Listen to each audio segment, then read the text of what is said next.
Hi everyone, my name is Lucas Henn. I'm here today to talk to you about the effects of pitching. As you may know, I've been playing baseball for over 6 years, and during this time, I sustained a fractured growth plate in my shoulder, an injury known as Little League shoulder. Because of that injury, I lost almost a year of pitching and doing what I love. My hope is that by sharing this information, I can help prevent others from experiencing the same injury that I did. I chose this topic to study for several key reasons. To learn more about the injury I'd been diagnosed with, Little League shoulder, to understand more about the top injuries suffered due to pitching, to learn how to treat and prevent these top pitching injuries, and lastly, just to learn more about baseball. Now I would like to tell you more about several common injuries that occur as a result of pitching. We will review what the injury is all about, how it occurs, the common symptoms pitchers experience, and how they can prevent it, and some of the treatments available for that injury. We will start off with the rotator cuff tear. This occurs when one or more of the rotator cuff tendons is torn and the tendon is no longer fully attached to the head of the humerus. This usually occurs either due to age or repetitive motion or overhead motion as a pitcher makes when they throw pitches. Some common symptoms pitchers experience include pain in shoulder, grinding, popping, arm weakness, and may not be able to lift arm. There are a couple of things pitchers can do to, do to reduce the chances of injury. It is important to properly stretch. An example would be arm raises to the side, external rotation, and hug a tree exercises, and using a pitching guide to know how many days to rest after you've pitched. Finally, there are several treatment options available. If the tear is 90% or more of the tendon is torn, surgery is needed. Situations may vary depending on how bad the tear is, such as several months depending on how fast your body heals. The next injury I want to talk about involves the ulnar collateral ligament, or known as the UCL. The ulnar collateral ligament complex is located on the inside of the elbow, pinky or me, medial medial side, and is attached on one side to the humerus, the bone on the upper arm, and on the other side to the ulna, a bone in the forearm. The injury typically occurs as a gradual onset of elbow pain due to repetitive stresses on that ligament. Pitchers will complain of pain, a sense of instability or looseness, inability to work or play sports, a sudden pop or pain along the inside of the elbow, and leading to inability to continue throwing. To help prevent this from happening, pitchers can strengthen your forearm to reduce the risk of being diagnosed with it. Example, fill a bucket with rice and do side to side, up and down in circles and have proper rest days. If you are unlucky and do not follow proper techniques to prevent the injury, you have a couple of treatment options.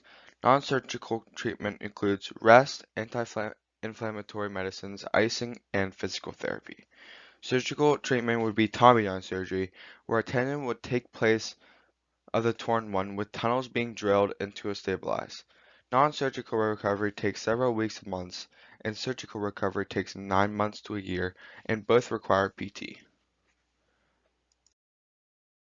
The third injury commonly experienced by pitchers is a labrum tear. The labrum is a type of cartilage found in the shoulder joint, and the shoulder is a ball and socket joint where the arm meets the body. The arm bone, humerus, forms a ball at the shoulder that meets the socket, which is a part of the shoulder blade relationship to each other. A labrum tear is usually the result of a sudden dislocation, often from a trauma such as falling on an outstretched arm and repetitive strain, overuse, etc. Injuries. Pitchers will complain of a deep, achy pain, which is usually felt inside the shoulder and is commonly described as an ache rather than a nerve type or stinging pain, and pain with overhead motion. Prevention is possible, and the best method of prevention is proper stretching, warm up, and the strengthening of the surrounding muscles, and to do strength training during the off season. Doctors have several treatment options available: a MRI, CAT scan, or an arthroscopy of the shoulder, which are ways to identify how bad it truly is. Example of tears are B tearing within the substance of the labrum itself, torn completely off the bone. It is in the area where the bicep tendon attaches to the upper end of the sock. Treatments could end up including incisions, arthroscopic techniques, cuts, trimmings, or repairing of the labrum. Recovery would be 4 to 6 weeks resting and 4 to 6 weeks strengthening, but varies from patient to patient. The final injury I want to talk about is scapular dyskinesis. Scapular dyskinesis is an alteration or deviation in the normal resting or active position of the scapula during shoulder movement. For most people, the scapula moves in abnormal ways. Like many other main injuries pitching brings to the game, this injury is also caused from muscle weakness or imbalance, poor overhead mechanics, and overuse or repetitive motion such as throwing and surfing. Pitchers will often complain of pain or tenderness around the scapula, especially on the top and medial or slash inner border. Weakness in the affected arm. Your arm may feel tired or dead when you try to use it vigorously.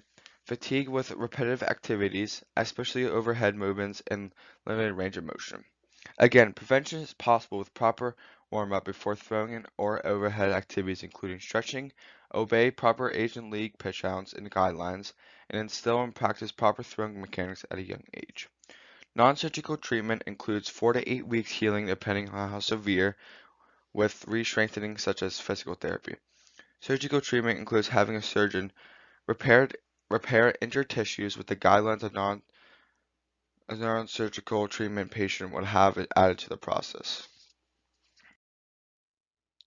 One common way to prevent injuries is following the MLB pitching guidelines for your age group. This slide shows you the maximum allowed pitches per game for ages 13 to 14. You can see it will also tell you how many days you need to rest based on the number of pitches you've thrown in a day. I wish my coaches earlier in my baseball career followed this more closely. Many youth coaches simply don't know this or care more about winning the game than the long-term health of the athletes. Some additional guidelines include do not exceed 100 combined innings pitched in any 12-month period. Make sure to properly warm up before pitching. Set and follow pitch count limits, and require rest periods. Avoid playing for multiple teams at the same time. Avoid playing catcher while not pitching. This contributed to my injury last year. Players should not pitch in multiple games on the same day. Definitely an issue when you're the most dependable pitcher on the team. Play other sports during the year, maybe football or basketball for CrossFit training. Monitor for other signs of fatigue. Speak up to coaches and parents when you don't feel right. And no pitcher shall appear in a game as a pitcher for 3 consecutive days, regardless of the pitch counts. So here's the bottom line for pitchers. So first, stretch. Have a set of stretches you do before you pitch, between innings, and after the game. Watch your pitch counts. Follow the guidelines provided for your age group by the MLB. Take time to rest. Be aware of the signals your body is sending you. Even if you think it is nothing, pay attention to it and tell someone. Don't try to overdo it just to impress someone. You have a long future ahead of you. You are the one that needs to use your voice to manage your arm. Speak up for yourself and take care of yourself. Thank you for listening, and I hope you learned some pieces of information today that will help you stay healthy and pitch for as long as you possible.